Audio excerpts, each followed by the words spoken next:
고령자 정의 70세 이상 상향은 연금을 줄일 의도. 일본 뉴스.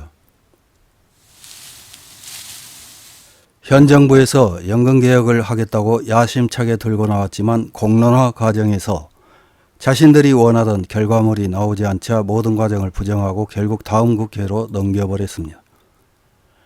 정부가 겉으로는 연금개혁을 내세웠지만 실은 민간보험회사의 이익을 생각한 나머지 공론화 과정에서 나온 더 내고 더 받는다는 계획안을 차버린 것입니다. 이와 달리 일본 정부는 자신들이 하고자 하는 일은 무엇이든 정말 쉽게 결정하고 집행합니다. 우리나라 일부 잘못된 사고를 가진 정치인들이 가장 부러워하고 따라가려고 발버둥치고 있는 것입니다. 유사 민주주의 국가인 입헌군주국 일본에서는 정치인은 상전이고 국민은 하인이라는 전제하에 정치인이 결정하면 국민들은 군말 없이 순응해야 하는 것입니다. 일본에서도 저출산, 고령화로 연금개혁은 꾸준히 제기된 문제입니다. 그런데 얼마 전 기시다 수상은 고령자의 정의를 기존 65세 이상에서 70세 이상으로 상향할 것을 검토 중이라는 발표를 했습니다. 아마 저출산으로 인한 인력 부족과 연금 문제를 일거에 해결할 모양입니다. 일본 정부가 고령자의 정의를 5세 상향할 것을 검토 중인 것과 관련된 일본 언론의 기사 하나를 요약해서 확인해 보겠습니다. 6월 12일 머니포스트 앱에 실린 기시다 정권에서 진행하는 고령자의 정의 70세 이상으로 상향 논의 실현되면 부부 1,800만 엔의 연금 손실과 부담 증가의 시산이라는 제목의 기사입니다. 기시다 후미오 수상이 의장을 맡고 그 자문에 응해 내각의 기본 방침을 논의하는 경제재정자문회의에서 고령자의 정의를 현재 65세 이상에서 70세 이상으로 상향하는 제안이 이루어진 것이다. 실제로 상향되면 국민생활에 심각한 영향을 미칠 수 있다. 이번 제안은 민간인 의원 전원이 연명으로 제출한 자료 중에 포함되어 있는 것으로 고령자의 건강수명이 늘어나는 가운데 고령자의 정의를 5세 연장하는 것을 검토해야 한다고 기술되어 있다.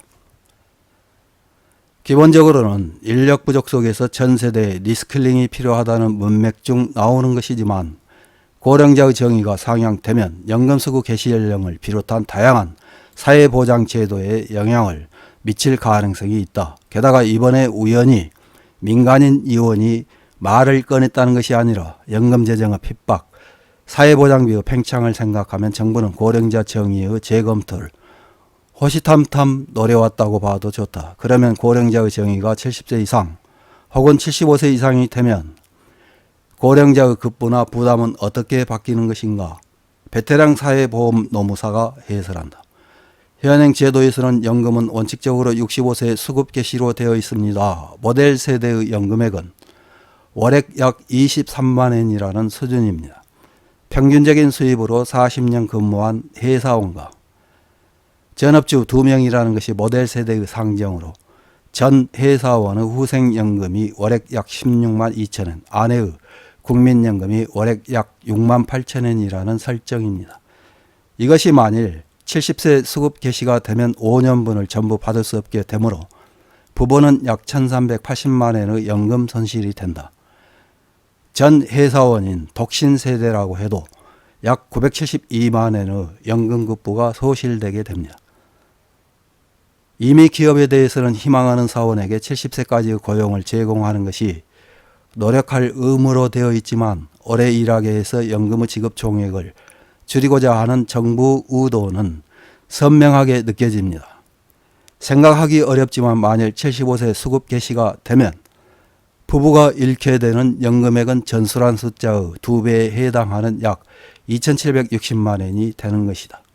게다가 연금수급 개시 연령이 인상된다면 연금보험료를 지불하는 기간도 늘어난다고 생각하는 것이 자연스럽다. 다시 사회보험 노무사가 말한다. 올해는 5년에 한 번인 공적연금의 재정검증이 있으며 그 내용을 근거로 한 연금제도 개정이 내년으로 다가오고 있습니다. 지금까지의 논의 중 이미 국민연금 보험료를 지불하는 가입기간을 20세 이상 60세 미만 40년에서 20세 이상 65세 미만 45년으로 연장하는 방안이 나오고 있습니다. 보험료는 올해 16,980엔이므로 가입기간을 5년 연장으로 지불하는 보험료는 약 102만엔 증가한다. 이것이 고령자는 70세 이상이 되어 가입기간이 10년 연장이 되면 1인당 약 204만엔, 부부로 약 408만엔의 부담 증가가 됩니다. 남편이 60세까지 40년간 회사 근무를 하고 리타이어 하는 모델 세대 부부를 생각하면 지급 감소 1380만엔과 부담 증가 408만엔을 합해 1800만엔 가까운 노후 자산이 소실되게 된다. 또 국민연금 보험료를 올해 지불할 경우 국민연금은 급부는 증가하지만 10년 연장으로 연 20만엔 정도의 증액이라는 수준에 머무른다고 사회보험 노무사는 말한다. 그래서 부담 증가의 임팩트가 더 크다. 기시다 후미오 수상은 1인당 4만엔의 정액 감세를 인상하는 것에 기를 쓰고 있지만 고령자 정의의 재검토는 이번 감세가 밑빠진 독에 물붓기가 되는 레벨에서의 부담 증가로 이어질 수도 있다. 정부가 어떻게 논의를 진행해 나갈 것인지 주시해 나갈 필요가 있다. 이런 기사에 달린 일본 네티즌들의 댓글 몇 개를 확인해보고 마치겠습니다. 첫 번째 댓글입니다. 고령자의 정의가 60세에서 65세로 되었을 때 정년 연령은 늘어나지 않았다. 고령자의 정의가 70세로 연장되어도 정년이 60세 그대로라면 노동자는 어떻게 살아가야 할까? 기업에 도망갈 길을 주는 방식에는 도저히 찬성할 수 없다. 우선 정년의 본연의 자세에 대해 논의해 주었으면 한다. 다음 댓글입니다. 국민의 생활을 풍요롭게 하고 행복하게 생활을 할 수 있도록 노력하는 것이 국회의원이다. 그러나 이제는 총리 대신이 솔선해 국민을 괴롭힌다. 외국인은 늘고 범죄가 늘고 소득은 떨어지고 물가만이 자꾸 오른다. 자신의 행복만 생각하는 국회의원은 필요 없다. 의원은 절반 이하로 하고 제대로 된 사람만 남아야 한다. 다음 댓글입니다. 프랑스에서는 연금 지급 연령을 60세에서 62세로 상향했을 때 국민 폭동이 일어났습니다. 일본은 이미 65세에서 70세로 가는 것은 진행되고 있네요. 역시 선진국입니다. 일본에서는 폭동도 일어나지 않고 평온하게 결정되겠지요. 다음 댓글입니다. 70세까지 일을 하라는 말을 하고 싶겠지만 실제로는 50세를 넘으면 우선 구인 같은 것은 없다.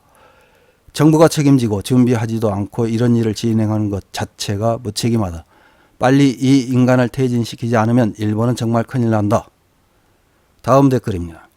70세는 아직 건강한 사람도 많지만 일을 하는 것은 힘든 나이라고 생각한다. 부자라면 일하지 않아도 어떻게든 되겠지만 70세로 상향하는 것은 일반 국민에게는 너무 힘들지 않은가? 논의가 상급 국민의 시선이어서 너무 가혹한 증세이거나 물가가 올라도 데미지 없는 사람들 중심의 사고방식이다. 이상입니다.